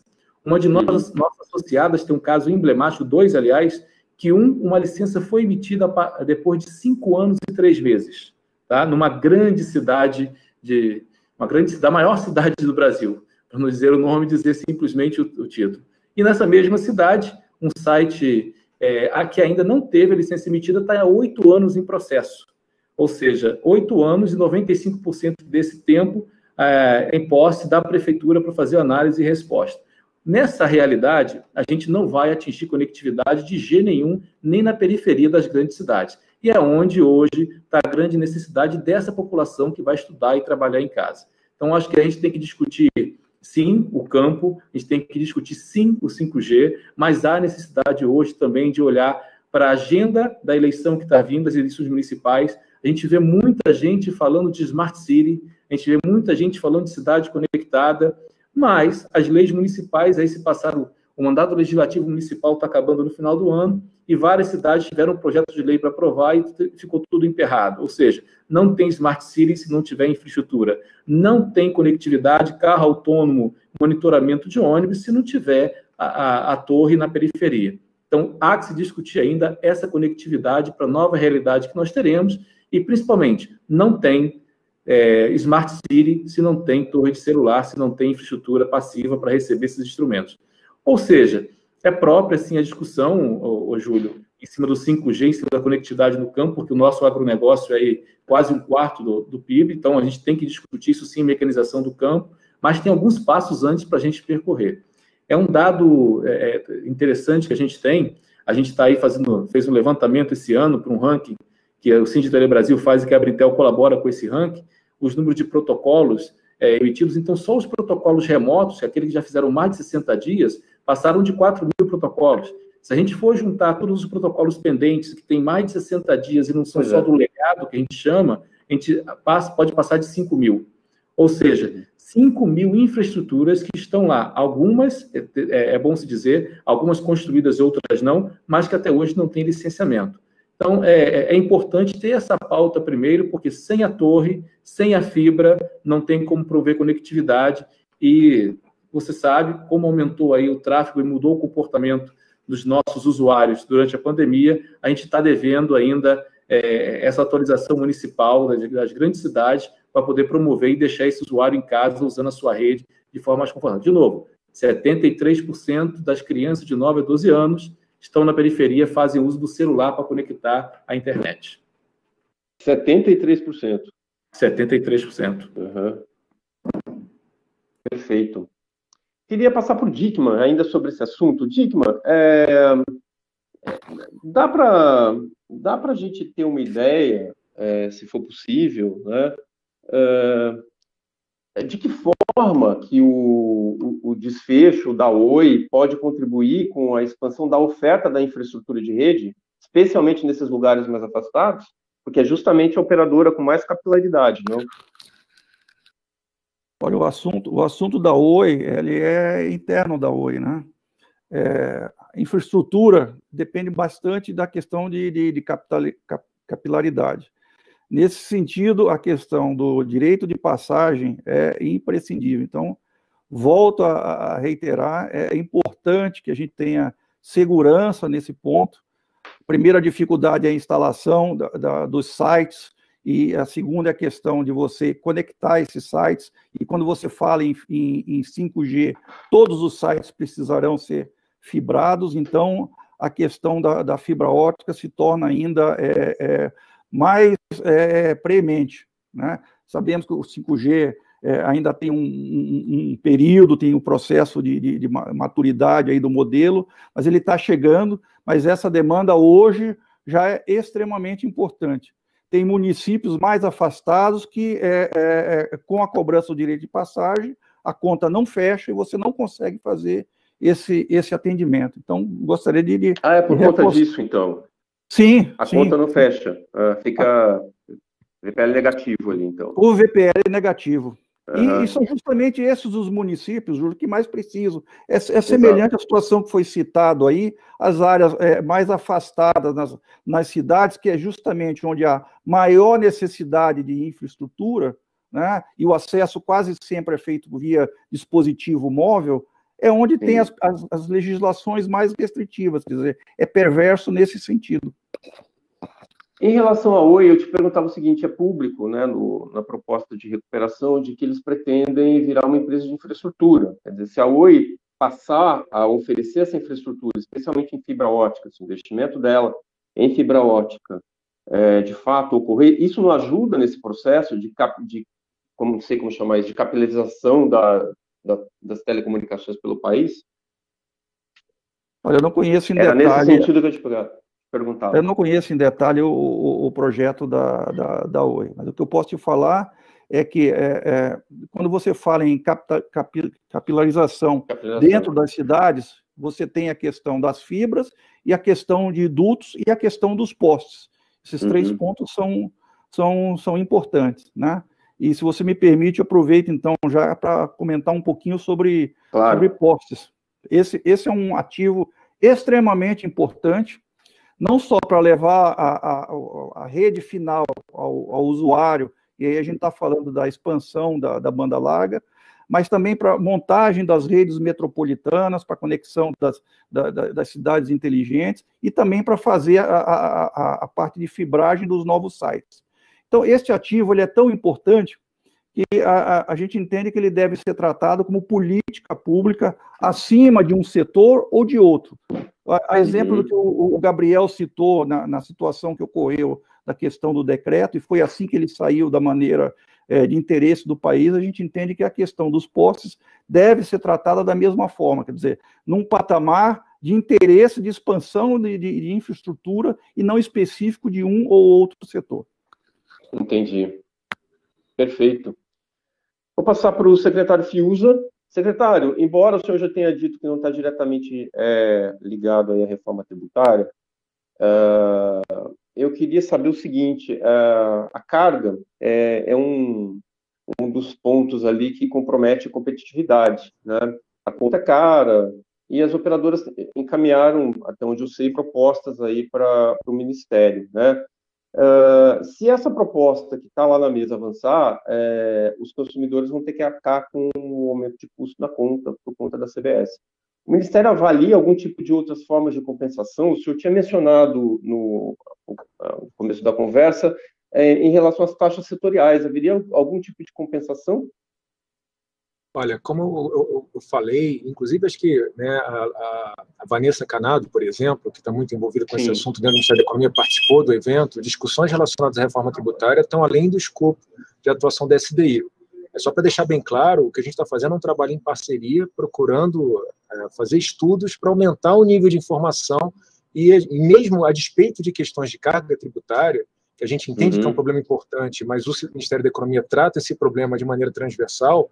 Há muito que ganhar dentro do setor de telecomunicações, racionalizando as dezenas, se não centenas, quando você abre, né, os fundos setoriais de encargos existentes. Então, há um espaço grande para racionalização, mas, antes de tudo, a gente precisa de evidências para subsidiar e tomar a melhor decisão possível. Eu queria só pedir a permissão para voltar no ponto que o Ricardo colocou aqui, claro, e que também foi mencionado pelo Germano. Eu acho que são dois pontos extremamente importantes. Eu acho que o Ricardo foi muito feliz quando mencionou que a gente tem que agora, né, olhar para o setor de infraestrutura, pelo menos do ponto de vista telecom, né, como a fibra, né, né, eventuais dutos, e a questão dos postes. E esses temas transversais de compartilhamento de rede, e aí eu acho que é onde o Ministério da Economia regulação, regulação na veia, né, e é onde acho que o Ministério da Economia pode contribuir bastante pela visão transversal que tem e pela interlocução que tem com os diferentes setores. E a gente está fazendo isso, tá, Ricardo? A gente vem promovendo conversas com o setor elétrico. A gente entende que existem problemas de incentivos na regulação dos dois setores. Pelo lado de telecomunicações, você tem um incentivo à ocupação desordenada dos postes, o que cria problema para o setor elétrico, mas a lógica de regulação do setor elétrico, criada num momento diferente, né, numa realidade tecnológica diferente, também desincentiva a exploração pelo setor elétrico dessas receitas acessórias que o Germano tão bem apontou que ele pode explorar numa PPP de iluminação pública. Quando a gente pensa, né, na rede do setor elétrico de maneira, né, mais agregada, dos postes, isso é um assunto bastante complicado, porque você tem a questão do estoque, do passivo, limpar os postes. A Anatel, junto com a ANEEL, vem trabalhado incessantemente ao longo dos últimos anos para tentar chegar a um acordo através de resolução, mas a gente entende que, com todos os avanços, há muito que melhorar, há muito que avançar, e a gente sabe da importância do nosso papel. O que a gente vem fazendo? Inclusive, né, o próprio Cine Telebrasil tem promovido essa discussão internamente, a gente também a gente tem estudado o tema, tem envolvido o IPEA, Instituto de Pesquisa Econômica Aplicada, para entender muito bem a discussão de compartilhamento de rede, particularmente o compartilhamento de poste. Para mim está claro que é fundamental que você promova incentivos na regulação do setor elétrico para que ele incorpore nos postes tanto a racionalização do uso da fibra ótica quanto a exploração das antenas. Mas a gente sabe, né, que é muito importante, cada setor, e o setor de telecomunicações não é diferente, ele, pelo DNA, ele tem um olhar para o próprio setor. A ANEEL é cobrada pelo impacto que ela gera na tarifa de energia elétrica, o MME é cobrado pelas políticas públicas relacionadas ao setor elétrico. Então, eu acho que é fundamental nessa discussão sobre a perspectiva do setor de telecomunicações mostrar com números que o próprio setor elétrico pode ganhar. E quando o Germano fala, né, em PPP de iluminação pública e fala que existe interesse do setor privado nessas concessões, significa que é sim um ativo rentável. E na nossa visão aqui na SDI, o uso de receitas acessórias deve ser incentivado em todos os setores de infraestrutura. A gente é bastante coerente nisso. A gente defende a exploração de receitas acessórias no setor de transporte, por exemplo, no setor de saneamento, que vai começar a discutir a regulamentação do novo marco, e a gente defende que a regulação que vai ser tocada pela Agência Nacional de Águas seja feita certa de partida e já com uma visão moderna em relação ao uso de receitas acessórias, e não é diferente do setor telecom e energia elétrica. E, particularmente, distribuição né, tem uma certa resistência, porque o setor de distribuição é um setor que não foi objeto de uma licitação de partida.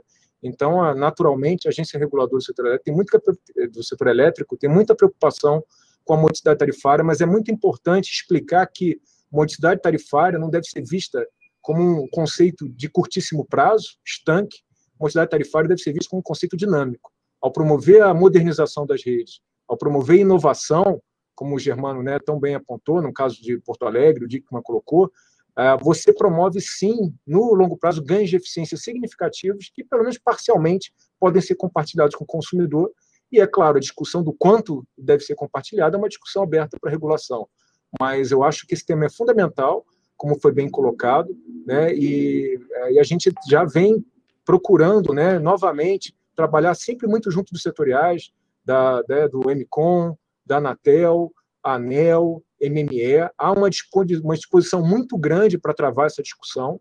De todos os lados, há uma visão bastante, de certa forma, empolgante sobre a importância da modernização, particularmente falando desses dois setores. Talvez um dos assuntos mais quentes do setor elétrico é como vai ser o negócio da distribuição no futuro e como que as novas tecnologias, a modernização impacta o setor. Um setor onde vai ser cada vez mais centrado no consumidor, você vai ter cada vez mais responsabilidade da demanda e você vai precisar de cada vez mais digitalização para poder mensurar de maneira precisa todo esse fluxo, né, de informações existentes no setor elétrico. Então, acho que o momento é ideal, tá, Ricardo e demais, para travar essa discussão. E a gente está muito atento a isso e muito animado com o resultado, muito animados com o resultado do decreto que regulamenta a lei das antenas. E agora a gente quer um desafio um pouquinho mais difícil, que é essa discussão do compartilhamento de poste, particularmente por conta do legado. Secretário, uma curiosidade, o senhor mencionou aí essa história das receitas alternativas aí, né? No transporte, saneamento, energia elétrica. Esse projeto de modernização do setor elétrico vai ser um ambiente em que vocês vão discutir isso com mais amplitude ou vai ser caso a caso? Não, certamente. A modernização do setor elétrico, que é tocada pelo Ministério de Minas e Energia, é um espaço amplo de discussão, e isso está no site deles. Uma das caixinhas, né, que eram vários assuntos a serem discutidos, eles fizeram um trabalho muito interessante em separar, né, os assuntos e estabelecer líderes de discussão no setor elétrico de cada assunto. Tem um assunto que é a sustentabilidade da distribuição, por exemplo, que você discute tanto na modernização do setor elétrico quanto em iniciativas legislativas, como o PLS 232, o PL 1917, você discute, o assunto do momento do setor elétrico, a modernização do setor, pelo legislativo e pelo executivo. E o que né, nesse mundo que se vislumbra de um setor elétrico mais moderno, com uma lógica de mercado mais eficiente, qual é o papel da distribuidora? A gente tem uma regulação do setor elétrico muito intrincada. E a visão da modernização do setor hoje é que cada vez mais o negócio de distribuição vai ser um negócio de infraestrutura, né, com o jargão do setor de fio. E aí você vai separar, a visão do setor é que cada vez mais você vai separar o negócio de distribuição do negócio de comercialização, por exemplo. E aí, se você caminha para um modelo mais parecido com como é a transmissão hoje, ou que é mais parecido com um negócio de infraestrutura, a gente está falando já de iniciativas, né, que, por exemplo, estão no G20, discussão de Infratex. Um negócio de infraestrutura é um negócio que, se por um lado, como até acho que você mesmo, Júlio, mencionou, né, você tem um lado do aluguel da rede, é um negócio, né, de certa forma, de disponibilidade. Por outro, o setor de telecomunicações mostra que é um negócio que pode ser explorado em várias facetas. Inclusive, a própria regulamentação das redes virtuais, que pode ser avançada no setor de telecomunicações, é uma demonstração disso. E quando você pensa em rede de distribuição de energia elétrica, você pode pensar também, né, sobre uma perspectiva de exploração de receitas acessórias, o exemplo que você deu dos aeroportos. Será que no mundo de maior digitalização, maior dados, será que não há um negócio para ser extraído pelo setor elétrico dessas informações que você vai, né, de certa forma, conseguir captar dos consumidores? E, de novo, aí a gente percebe a simbiose entre os setores de infraestrutura, que vai ser cada vez maior. Para esse setor elétrico avançar nessa direção, ele precisa do setor de telecomunicações, e como o Dickmann colocou, para você chegar nos rincões e garantir a universalização da banda larga, que a gente está falando muito de 5G, e é realmente um assunto que desperta, né, muita curiosidade, muito interesse, é o futuro, e a gente tem clareza disso, mas a gente ainda não universalizou a banda larga no país, e como você bem apontou, Júlio, né, todos os estudos econômicos mostram os ganhos muito grandes de produtividade quando você faz isso. Então, o poste é um candidato natural para você promover essa universalização. Pelo menos, né, em várias localidades. Então, bom, né, só para concluir, eu acho que esse é um ponto importante. E aí, se você me permite, rapidamente, voltar só no outro ponto que foi mencionado aqui, que acho que não sei se não lembro se foi pelo Luciano ou pelo Ricardo, a questão, né, dos municípios trazido pelo Germano. Aí, claro, né, sempre com respeito à titularidade dos entes subnacionais, municípios e estados, eu acho que existe um trabalho, sim, alguém falou aqui em iniciativas da FNP, eu sei que existem iniciativas em outros agentes representativos com muita capilaridade no país, com o intuito, e a própria Anatel tem iniciativas, né, nesse sentido, estabelecer projetos de lei padrão para modernização da infraestrutura de telecom.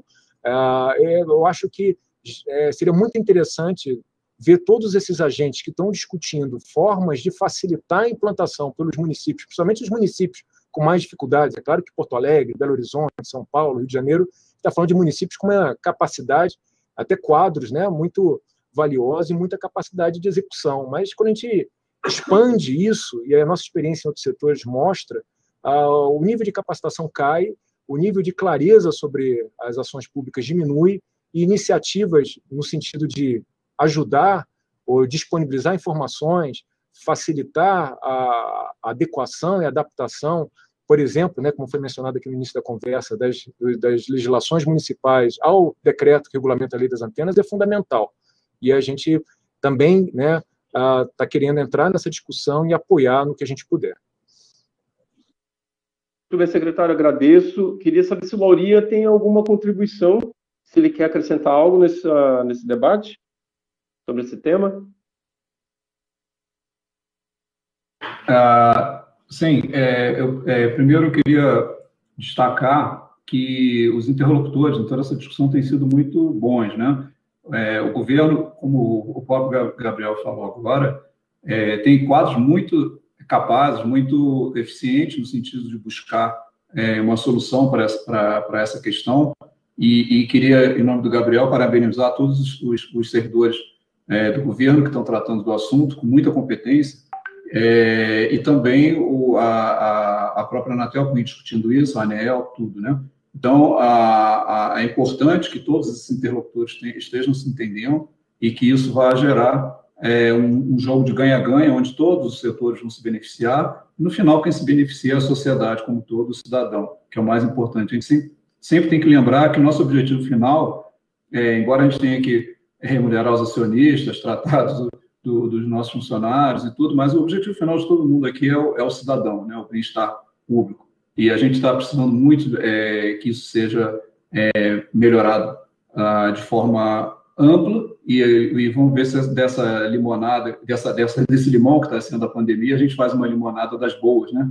E com isso a gente consegue essa evolução que o Brasil tem tudo para conseguir nos próximos meses, nos próximos tempos, e querendo apenas destacar a importância de termos um leilão para o 5G não arrecadatório, no tempo certo, com todas as questões bem discutidas e evitando conflitos, e que com isso a gente possa fazer o 5G servir de alavanca para o crescimento econômico do país e beneficiando mais uma vez a sociedade como um todo. Laurinha, agradeço. A gente precisa encerrar o debate, infelizmente. Agradeço muitíssimo aí pela participação de vocês e passo a palavra para o Gustavo.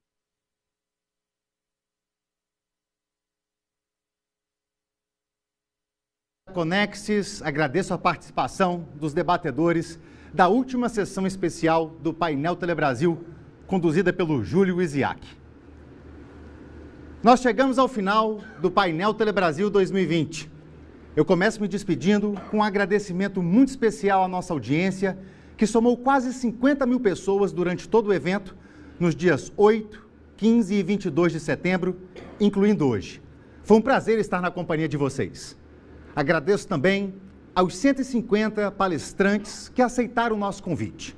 Em 4 dias de evento, foram 35 atividades, entre debates, sessões e workshops, que contaram com a participação de lideranças do setor, autoridades governamentais, além de especialistas e formadores de opinião. A propósito, quero lembrar que todo o conteúdo do painel Telebrasil, incluindo os vídeos, apresentações e imagens utilizadas durante o evento, permanecem à disposição no site www.paineltelebrasil.com.br, que nós mostramos aí na sua tela. Registro também um agradecimento muito especial às empresas Huawei e Ericsson, nossos patrocinadores diamante, que fazem parte do sucesso deste evento. Além, claro, das empresas Algar, Claro, Oi, TIM e Vivo, nossos patrocinadores Platinum. Evidentemente, quero também mencionar a Nokia, o Facebook, a Qualcomm, a Cisco, a KPMG, a American Tower, o NIC-BR, a Abrintel, a Feninfra, a Febratel e a Abrasat, cujo apoio foi fundamental desde o início. Em nome da Conexis, muito obrigado a todos. E por fim, eu não poderia encerrar sem fazer uma menção aos principais responsáveis por este evento, sempre incansáveis no planejamento e execução de cada detalhe da nossa agenda. Eu me refiro à equipe do Cindy Telebrasil, agora Conexis, um time de grandes craques, com o qual eu tive o privilégio de trabalhar. Esse registro inclui também aqueles que raramente aparecem, mas cuja missão é fundamental. Eu falo do nosso time de estúdio, que permanece aqui, atrás das câmeras, fazendo chegar nosso conteúdo até vocês. Muito obrigado a todos. De agora em diante, não deixem de visitar o site da Agência Telebrasil, principal plataforma de conteúdo, dados e publicações do setor de telecomunicações. Eu vou ficando por aqui e espero reencontrá-los no próximo ano, quem sabe pessoalmente, trazendo muitas novidades e conteúdo de qualidade. Uma excelente noite a todos e até a próxima edição do Painel Telebrasil.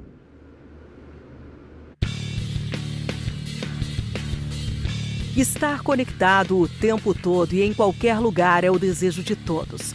E para isso a internet móvel é essencial. Serviços de voz e de dados podem estar na palma da mão, mas existem limites.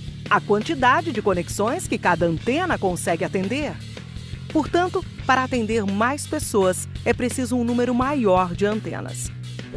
O Brasil tem 226 milhões de acessos móveis.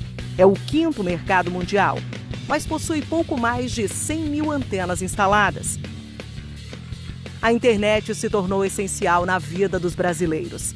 A cada minuto, 33 novos chips 4G são ativados no país. E melhorar os serviços passa pela ampliação do número de antenas, que esbarra em legislações municipais restritivas. Há pelo menos 300 cidades com leis que impedem a ampliação da conectividade.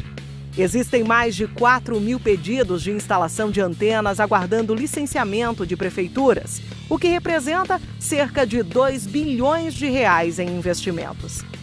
O acesso à internet por meio de dispositivos móveis é crucial para a inclusão digital no Brasil.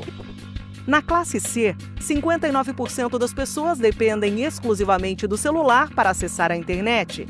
Nas classes D e E, esse percentual sobe para 73%. E mesmo nas classes A e B, 25% dos acessos se dão apenas por celular. A recente regulação da Lei de Antenas ofereceu mais agilidade e flexibilidade para a ampliação da infraestrutura. Mas para a tecnologia 5G, serão necessárias ao menos 5 vezes mais antenas. E a desburocratização das legislações municipais é fundamental.